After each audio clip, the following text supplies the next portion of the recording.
चारधाम यात्रा की शुरुआत होने में अब महज 10 दिन शेष रह गए हैं।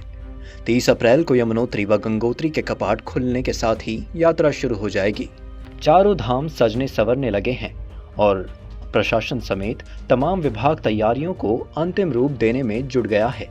साथ ही 2 मई को केदारनाथ धाम और 4 मई को बद्रीनाथ धाम के कपाट खोले जाने हैं। यात्रा के लिए अभी तक 18,59,203 ऑनलाइन पंजीकरण हो चुके हैं। वहीं कांग्रेस प्रदेश अध्यक्ष करण मेहरा ने कंज कसते हुए कहा कि सरकार का केवल ध्यान यात्रियों की पंजीकरण पर है। हकीकत ये है कि व्यापार बढ़ रहा है या नहीं, लोगों को सुख सुविधाएं मिलेगी कि नहीं।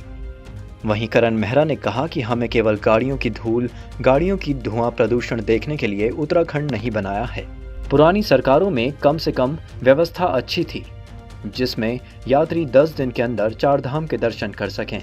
जी, मैं व्यवस्था की बात कर रहा हूँ। अब एक प्रश्न आप ही लोगों के बीच में है, बीकेटीसी का अभी तक अध्यक्ष नहीं मिला, कार्यकाल खत्म हो गया, चारधाम यात्रा शून्य होने वाली है, तो इससे समझा जा सकता है कि सरकार की क्या तैयारी है। और पंकज भाई, मैंने आपको याद होगा जब मैंने गंगा जी की हर की पैड़ी से तीर्थ यात्रा, अपनी एक यात्रा शुरू करी थी केदारनाथ, तभी भी इन्होंने कहा था कि ये राजनीतिक यात्रा है। बुराड़ी का मंदिर रुक गया, मैं खुश हूँ, लेकिन QR कोड पर आप आज तक नहीं बोले।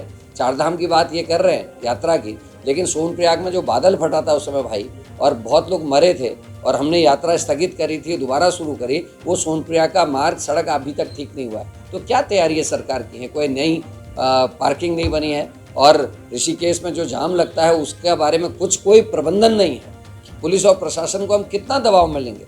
उनकी भी एक सीमा है काम करने की, लेकिन बीजेपी की सरकार ने कोई ऐसा काम नहीं करके दिया है जिनसे इन दिक्कतों को ठीक किया जा सके। आम आदमी जो उत्तराखंड का रहने वाला भी है, अगर उसको ऋषिकेश से कहीं आगे जाना है तो पहले ही रूह कांप जाती है, आत्मा कांप जाती है कि अभी ऋषिकेश में पता नहीं कितने घंटे हम लोग जाम में फंसेंगे।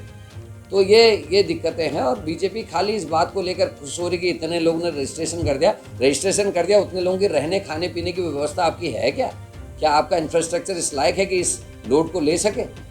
ये प्रश्न है, और ये उत्तराखंड की से जुड़े हुए प्रश्न हैं, इसलिए हम इस बात को कह रहे हैं। विपक्ष की बातों को हमेशा विरोध में नहीं लेना चाहिए, कभी कभी सुझाव में लेके उसमें कुछ कार्यक्रम, कुछ अमल किए जाने चाहिए।